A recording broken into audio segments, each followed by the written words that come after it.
परम आदरणीय डॉक्टर चंद्रखा साहब, जनाब शीनकाफ निज़ाम साहब, जनाब मेहताब अमरोही साहब, मेरे बड़े भाई नासिर नकवी साहब, चौहान साहब और उर्दू दुनिया के सारे विद्वान जो आज हमारे चंडीगढ़ में आए हैं, उन सब का हार्दिक स्वागत है, अभिनंदन है। मित्रों, एक बात मैं बड़े फ़ख्र से कह सकता हूँ कि कोविड के दौरान पूरा देश जब बिल्कुल एक तरह से घर में कैद था, नज़रबंद था, उस ज़माने में भी और उस दौरान भी हमारा उर्दू का जो परामर्श मंडल है उसने सबसे ज़्यादा काम किया है। हमारे 24 भाषाओं के एडवाइजरी बोर्ड हैं, उसमें सबसे वाइब्रेंट बोर्ड उर्दू वाला ही है, इसमें कोई दो राय नहीं। पूरे देश में जितने आयोजन निज़ाम साहब ने किए, चाहे ऑफलाइन किए या ऑनलाइन किए, जितनी शानदार किताबें छपी हैं, वो वाकई हम उनके शुक्रगुजार हैं। ये बिल्कुल एक सच बात है। दूसरी बात यह है कि जब भाई नासिर को याद होगा, हम जब भिवानी में पढ़ते थे और मैं तो इनके बड़े भाई MR नकवी साहब का स्टूडेंट भी था, तो ये तो हमारे कुलगुरु जैसे हैं। उस ज़माने में भिवानी में जो अखबार आते थे, दिल्ली से छपने वाले तो सुबह जल्दी आ जाते थे, लेकिन जो जलंधर से छपते थे वो दोपहर बाद पहुंचते थे किसी रेलगाड़ी से। तो जिस तरह से आजकल लोग बैठ के टीवी देखते हैं या मोबाइल पे चीज़ें देखते हैं, शाम को बुज़ुर्ग लोग अखबार पढ़ते थे। हमारे घर में मेरे पिताश्री उर्दू पर्शियन के स्कॉलर भी थे और हेडमास्टर भी थे, तो उनके चारों तरफ बहुत सारे बुज़ुर्ग बैठते थे और वो एक ही कालम सुनते थे, प्याज के छिलके। मास्टर जी प्याज के छिलके सुने। हम बच्चे होते थे, वो सुनते रहते थे। मिलाप में भी वो हिंदी में छपता था। तो कई बार जब साहित्य अकादमी पूरी 24 जवानों के साहित्यकारों को याद करती है, तो हम एक तरह से तुलना भी करते हैं। मन मन में हमारे दिमाग में कंपैरिजन भी होता रहता है। उस ज़माने को याद करिए, जब फ़िक्र तौसवी लिख रहे थे तो इस देश में कितने बड़े बड़े कॉलमिस्ट भी थे और हास्य व्यंग्य के लोग थे। हमारे हिंदी में शरद जोशी थे, हरिशंकर परसाई थे, पंजाबी में गुरनाम सिंह तीर थे और उनके कॉलम छपते थे। हिंदुस्तान की वो पीढ़ी जिसने जंगे आज़ादी को देखा था, उसने समाज को टूटते हुए देखा था और सन 60 के बाद का जो मोह भंग था, उस मोह भंग को उन्होंने व्यंग के जरिए बताने, उनके पास और कोई जरिया ही नहीं था बताने का। आम आदमी के पास कैसे पहुंचेंगे वो? लेकिन हिंदुस्तान में मुसीबत ये है कि हम हर जीनियस को हंसते हुए नहीं देखना चाहते।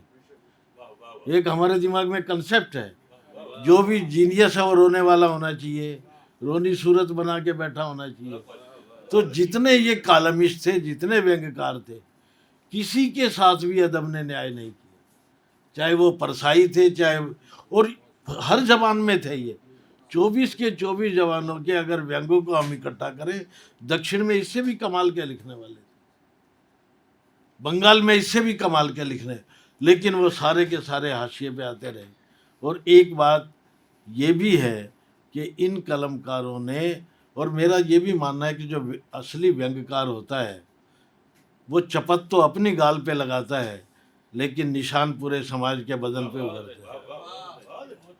तो फ़िक्र तौसवी यही काम करते थे। वो अपने बच्चों के, अपनी बीवी के, अपने घर के बारे में बात कर रहे हैं, लेकिन वो पूरे कृष्ण। और दूसरी बात यह है कि फ़िक्र तौसवी ने जब लिखना शुरू किया, इन लोगों ने दो काम किए। व्यंग्यकार बेसिकली सोशल रिफॉर्मर होता है, लेकिन वो मंदिर मस्जिद में जाके, चौपाल में जाके भाषण नहीं देता, उसके औजार दूसरे हैं। वो साहित्य के माध्यम से, ज़बान के माध्यम से लोगों के पास पहुंचता है। और उसी माध्यम से जो समाज का दोगलापन है, जितने कंट्राडिक्शन है, विद्रूपताएँ हैं, विसंगतियाँ हैं, वो उनको एक-एक करके, हमें तो ऐसा लगता है कि अगर ये व्यंग्यकार नहीं होते तो उस समाज का जो चेहरा है वो इतना उजला भी नहीं होता जिसमें व्यंग्यकार नहीं होते। उसको जगाने का तरीका थोड़ा हंसी मजाक का होता है, लेकिन वो बात चुभने वाली कहते हैं। कृष्णचंद्र ने फिक्र तौसीफ़ी के बारे में एक बार कहा, कहता हमें लगता है कि वो हंस रहे हैं, हमें लगता है वो दुनिया का मजाक उड़ा रहे हैं, जरा गौर से देखो वो तुम्हारी हालत पे रो रहा है। और कितना बड़ा, जिस आदमी ने 11,000 कॉलम लिखे, पूरी दुनिया का कोई कॉलमिस्ट नहीं लिख सकता। 20 किताबें उन्होंने ड्रामे भी लिखे हैं, स्टेज के लिए भी, रेडियो के लिए भी। उनका ये जो नावल है, अब बहुत ज़्यादा हम ही अगर लेट होंगे साहित्य अकादमी वाले तो अच्छा नहीं लगेगा। और अपने बारे में भी,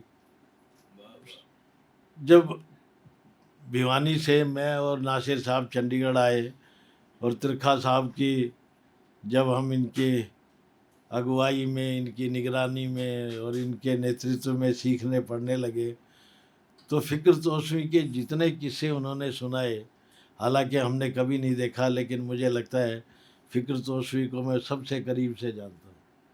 कभी कभार आज़ाद गुलाटी साहब आते थे, वो भी सुनाते थे।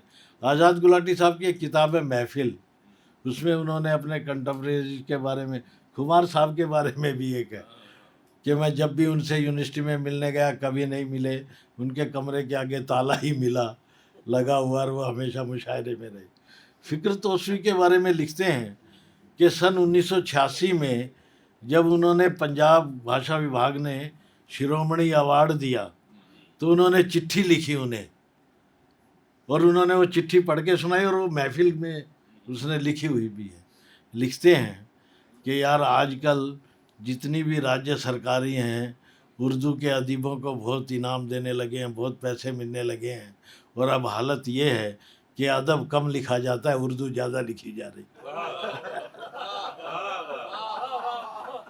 है। ये फ़िक्र तौसीफ़ी लिख सकता है। ये उनकी बात, और ये बड़ी कमाल की बात। अच्छा, दूसरा एक उन्होंने एक और जिक्र किया है। उन्होंने कहा कि मिलाप में एक बार एक भैंस गुम हो गई, उसका इश्तिहार छपा, किसी ने ध्यान नहीं दिया। कौन पढ़ता है, आदमी के इश्तिहार को नहीं पढ़ते। भैंस गुम हो गई, उस इश्तिहार का क्या मतलब। कहता ये नज़र, वो इश्तिहार फ़िक्र साहब की नज़र से गुज़रा। उन्होंने अपने इस कॉलम में वो भैंस, उस गुमशुदा भैंस के बारे में लिखा, और इस अंदाज से लिखा, लोगों को इतना पसंद आया वो गुमशुदा भैंस को लोग ढूंढ लाए। ये असर है, ये फ़िक्र तौसीफ़ी का असर है। त्रिखा साहब ने बताया कि जिस दिन उनका कॉलम नहीं आता था 50% उसकी सेल कम हो जाती थी। तो इतना बड़ा विद्वान, इतना बड़ा ज़बान का एक ऐसा अदीब जिसने हंसते हंसते हमारा जो असली चेहरा था वो दिखाया। ज़्यादा ना बोल, मुझे अपना एक शेर याद आया। मैं उनकी आज पुण्यतिथि है, उसके श्रद्धांजलि के रूप में कि हंसते हंसते ही हटा दे सबके चेहरों से नकाब, हंसते हंसते ही हटा दे सबके चेहरों से नकाब, ऐसा लगता है शहर में सरफिरा कोई नहीं। भगवान ऐसे सिरफिरे इस हिंदुस्तान को दे ताकि हम अब ठीक रास्ते पे रहें और ठीक ठिकाने से काम करते रहे। बहुत बहुत धन्यवाद त्रिखा साहब का और उर्दू अकादमी का। मैं राष्ट्रीय साहित्य अकादमी की तरफ से भी हार्दिक अभिवादन, अभिनंदन करता हूँ। मैं जो कुछ भी बोल रहा हूँ उसका 101% इन्हीं ने सिखाया हुआ है, इसलिए इनके आगे बोलना भी मेरे ख्याल में ज़्यादा बोलना नहीं चाहिए उस्तादों के आगे। बहुत बहुत नमस्कार, धन्यवाद।